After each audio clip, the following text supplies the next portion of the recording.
Hi Pisces, Sun, Moon and Rising. This is your love life reading for the first half of November. Overriding energy for your reading is the Three of Pentacles.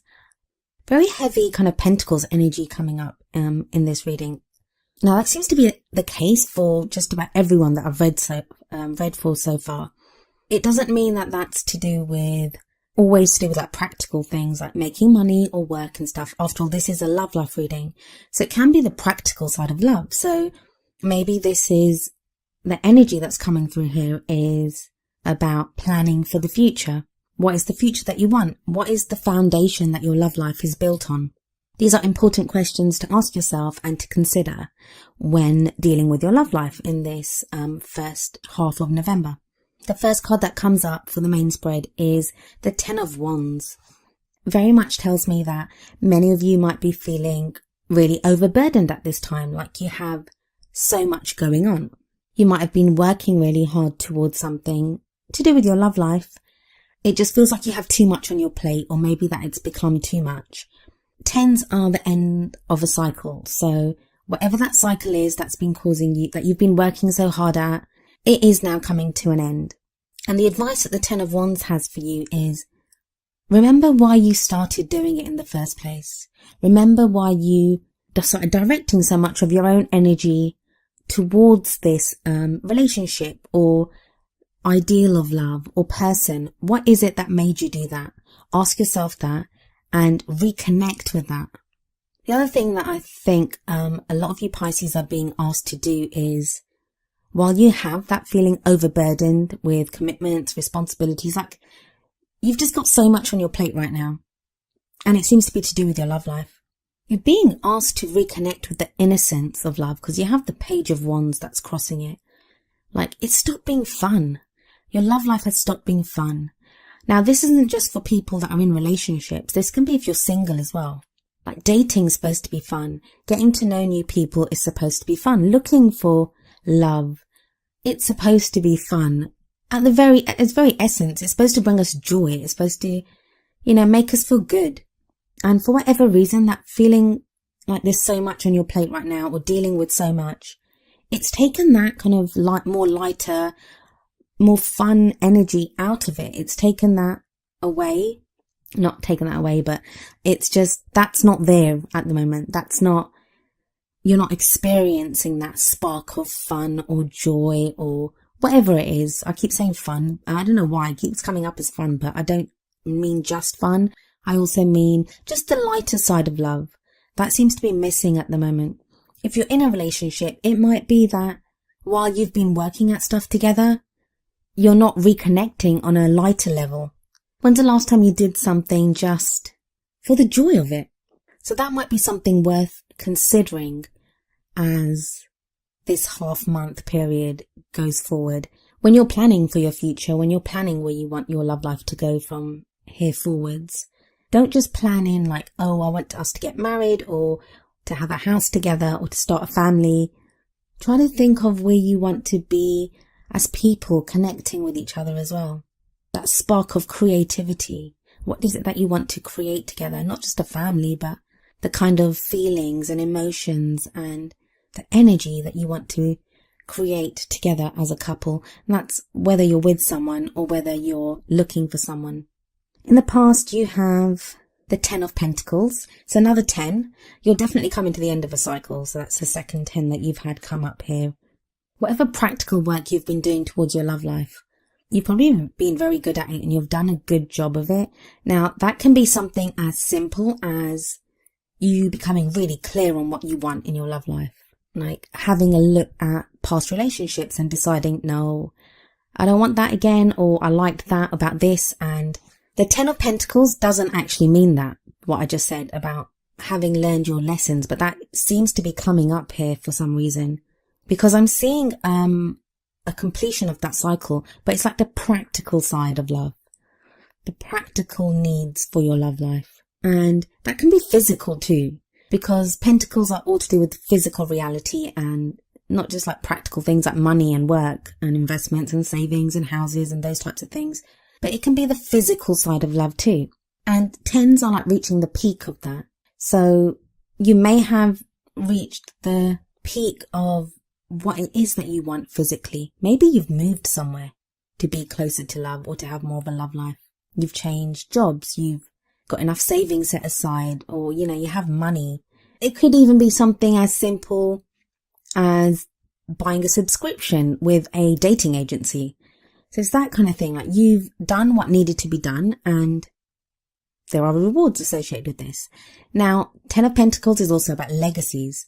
So it can be an inheritance, but also what kind of legacy do you want to leave behind in your love life? And that's something that you seem to have become very clear on. And indeed, it seems like we're going in reverse here, but we're not, because the next card is the Nine of Pentacles. And obviously the Nine of Pentacles is one less than the 10, but it's like you've done it the other way around. Like, Pisces, it's like you got clear on the legacy and you felt the contentment and the happiness of the practical before you allowed yourself to enjoy it. Nine of Pentacles is all about enjoying the fruits of our labor. Like, we've done all the hard work and now it's time to sit back, relax and enjoy the fruits of our labor. So whatever legacy you set in place in the past, whatever that work was that you did, whatever cycle you completed to do with practical issues, you are now enjoying the fruits of that labor, at least in a practical sense. But you may be doing that alone. So even if you're in a relationship and in that relationship you've been working together or doing, I don't know, whatever it is that you guys have been working on together, you still have that kind of solitary feeling, like you're still very much independent. This doesn't have to be a bad thing.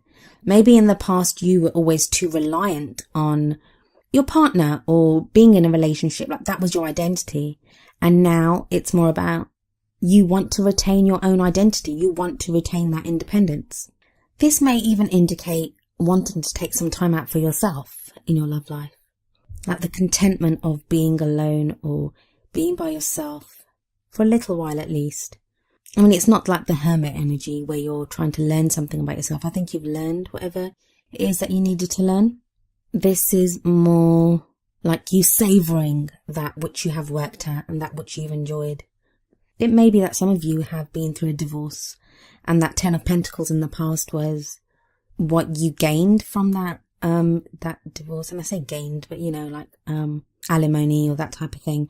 And now it's about you enjoying your newfound freedom, your independence, and even your finances. The reason I say this is the Queen of Swords comes up in the future. Now, this could be you, whether you're male or female, having been through a divorce or having been through a breakup, and you now have like strength to go forward, like you're free. If it's not you, if it's not referring to you, or you're not, that situation doesn't resonate with you, this could be someone that you're involved with, and it can be male or female. Remember, these readings are for both same-sex couples, whether you're looking for someone of the opposite sex, whatever kind of relationship you're into. When the kings and queens come up, each card indicates both. So the Queen of Swords here would indicate a male or a female energy. Even like a gender, if you're genderless, it could apply to you too. But the cards themselves, they come up with a king or a queen, and that's just to make it easier for me to read because they have their own meanings. It's not a comment on anyone's lifestyle choices or anything like that. But you have the Queen of Swords in the future. I see some of you, especially leading on from the 9 as this does, as kind of protecting yourself. Protecting yourself maybe from being hurt. Like you may think, I don't know if I want to get into a new relationship. If this is someone else that's in your life with this kind of energy, there may be an Aquarian, Libran, or a Gemini. Definitely have that kind of air quality of being very intelligent, very logical. Can come across as kind of cold sometimes. And this might be relative, because come on Pisces, you guys are so emotional and so not in a bad sense, but you're just more in touch with your emotions than say maybe an air sign would be. So by comparison, you may find this person that is coming into your life, or this energy that's coming into your life, as kind of cold, or you don't understand how they can be so logical and not emotional. But it may be that they just appear to be like that on the surface, that underneath they have all the emotions that you have, but they just don't express them as well as you do, or convey them in a way that you're used to them being conveyed. Whoever this person is, no matter how cold they might appear to be, it's crossed by the Page of Wands. The card's crossed by the Page of Wands, and that's a spark. something new might be beginning with this person. It's difficult to tell because there seem to be so many story threads running through this. Like usually there's a couple that seem really clear, or at least one. Here there could be so many. Like the energies are very broad and could apply to so many different people in so many different ways. And obviously only you will know how the story applies to you for your own life. I can't give every single different permeation of any kind of story because it really depends on what you're going through in your life right now. What crowns you, or your goal and ambition, you have the 8 of Wands. As much as you might want to take a time out or want to savor your practical achievements or not get involved, don't think you're going to have a choice. You have the 8 of Wands here. So many of you might find yourself being propelled forward in your love life. Or if you're already kind of involved in dating someone or in a relationship or in any kind of aspect of a love life, the 8 of Wands can make you sometimes feel like things are moving too fast. So you might be trying to dig your heels in and say, hey, can't we just stay here for a moment? But the situations around you or whatever's happening may be propelling you forward. Now, the best use you can make of that energy is to go with the flow, to go with that energy, to just open up and let yourself go with it. That's how you'll make the most of it. And you will find yourself propelled forward in a direction that is actually really beneficial for you. Some of you are actually going to be quite happy with that news because with this kind of Pentacles, very strong Pentacles energy that's been coming up in the past, and the 10 of Wands at the heart of this reading, you may have felt like stuck for so long, like you've just been stuck and like you were never going to get moving, like there's been a burden on you and that's been weighing you down. But now it's going to be like you have wings and you're going to be propelled forward. You're going to be flying forward, Pisces, whether you like it or not. In your feelings, you have the Knight of Cups. This is very much your energy. The Knight of Cups is a knight ruled by water. So either that's you, or it could be another Pisces or Scorpio or Cancerian. Now this might be someone that you have feelings for, or this just might be how you're feeling. So right now, no matter how old you are, no matter how many relationships you've been in, there's a newness to the way you're feeling. So maybe you've not felt this way about someone before, or you want to get back to the innocence of what it was like to love, to be swept away, to have that feeling of just falling head over heels in love with someone. The only thing it does warn you of is the Knight of Cups can sometimes take to like flights of fancy and get lost in the fantasy of like romance and romantic delusions. And I don't think that's going to be the case for most of you because that very strong Pentacles energy that's coming across in the 3 of Pentacles, the overriding energy, and in the past and present, I think that's going to be great at grounding you. Especially those of you that have earth signs in your rising, moon and sun, depending on where Pisces is in your chart. So it may be worth checking those out because that might be a stronger energy and that will balance out whatever's happening in this reading.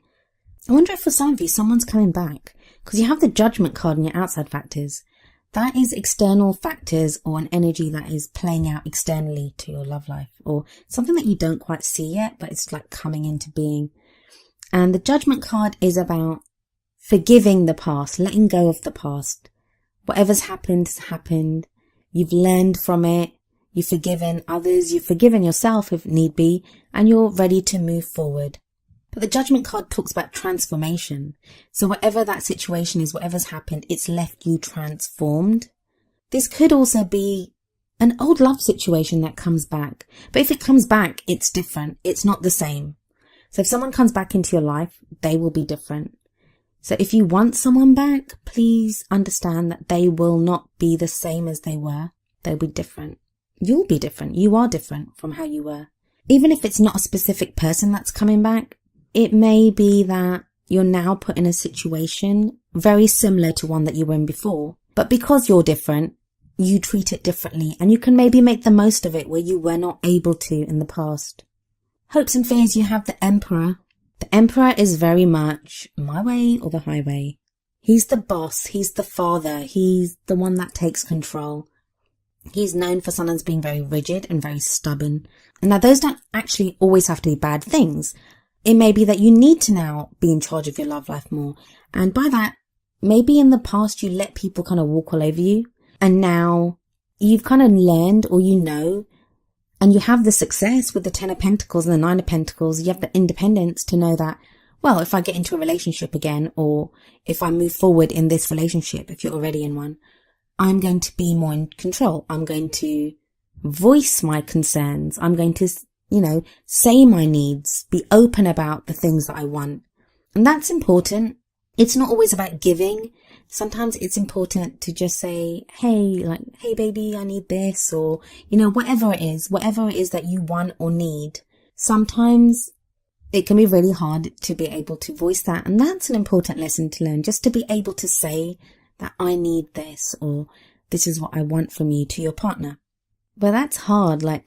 When you've had a lifetime of giving, and maybe even being in codependent kind of relationships, where the only thing you knew how to do was to make your partner happy, and that ultimately left you unfulfilled because your needs were never met. As much as you've learned to be a different way, it can still be a struggle. So there may be that fear that, am I going to be able to be in control of this? And I think for a lot of you, that is the case. Now, for others of you, it may be that you're dealing with someone that's got the Emperor energy. And that could be someone that, like I said, he's stubborn. And it doesn't have to be a he, it can be a she that's being stubborn. But maybe it's someone that you're dating, or that you're in a relationship with, or someone that you're interested in. And for whatever reason, you can't seem to get them to budge, or they just want to do things their way. They're not very adaptable or compromising. I don't think that's going to affect very many of you though, unless the Emperor relates to the Queen of Swords and that's someone else. Because I guess the Queen of Swords can be like that sometimes. But remember to draw back on what it is that you've learned. Remember on your independence. You don't need to be bound to someone that is not willing to compromise. If you can stick to your guns, and it doesn't have to be in a harsh way, you don't have to go head to head with this person, because this isn't your hopes and fears. So maybe that's your fear, that you don't want to go up against someone like this, for there to be arguments and stuff. Although I don't really see arguments coming up here, so I don't think there will be that kind of conflict. But it may be just to do with planning the future of the relationship, that maybe you have a different view for it, and your partner or the person that you're interested in, they have their own view of what they want the relationship to be like. I think if you can remember what it is that you want and convey it in your kind of Knight of Cups way, it doesn't have to be harsh, in that kind of soft way that you have, Pisces. Paint the dream. You guys are great dreamers. Show the dream, show the other person what that dream is, and I'm pretty certain 9 times out of 10 they will agree with you. 9 situations out of 10 for you guys, the other person will come around to your way of thinking. You have the King of Pentacles. Now again, this could be you, and I say that because of all the pentacles in the past, or it could be someone that you're interested in. But the King of Pentacles usually speaks of an earth sign, so that's a Capricorn, Virgo, or Taurus. This is someone who enjoys practical success, very solid, very giving though. They can be very giving. So this could be someone that has a lot of money, or I'm not saying all of you are going to get involved with a very rich person or anything, but someone that's kind of quite stable financially. And that's why I'm thinking it may be you, because it ties in with the 10 and the 9 of Pentacles that was in the past. Maybe experiencing that type of financial security now gives you an extra level of confidence that you didn't have before. That maybe in the past, whoever you got involved with, they always had more money than you, or there was something to do with a practical imbalance, like a financial imbalance. But that's not there now. That whatever happens, you seem to be more stable in who you are. Or maybe you've always earned a lot of money and your partners never did, and they always felt inadequate compared to you. So they were always comparing themselves to you. That gave an extra layer of tension within the relationship. But it seems like if this is someone else, that they are quite confident and stable in how much they earn and where they are financially or practically in their life. You end the reading with 2 amazingly brilliant cards. One is the Star and the other is the World. Both of them tell me that there's something new coming, that the plans that you've been making, they're about to come to fruition. There's definitely this energy of change in the air and of success. The Star card it's the card of Aquarius, so you could be dealing with an Aquarian, especially with the Queen of Swords coming up in the future. But it's a helping hand. It's that hope. It's dreams coming true. So if you have the Knight of Cups in your feelings and you've been dreaming of the perfect love life that you want, the Star card could be bringing that to you. There is hope here. There's light at the end of the tunnel, like you finally get a glimpse of, yeah, I think I'm almost there. Or if you're in a relationship, it just means that there's hope now for that relationship. Or even if you want to end a relationship, there's a new beginning coming up. That's the main thing about the Star. It's a new beginning. And especially combined with the World is the successful completion of one phase in life and the beginning of a new phase. Especially as it comes up with the 10 of Wands and the 10 of Pentacles. As I said earlier, 2 tens both indicate ends of cycles. And the World is the major arcana version of the tens. It's the end of a major life cycle for you. That whatever changes you've been going through, and I don't just mean weeks or months, I'm talking years in a lot of cases for a lot of you Pisces. It's now the end of that. This card says, enjoy your successes, enjoy what you've achieved. Take that moment to give yourself a pat on the back, because very soon things are about to get moving again. Because where one door closes, another one opens, and very much get the sense of that's what's happening for you, Pisces.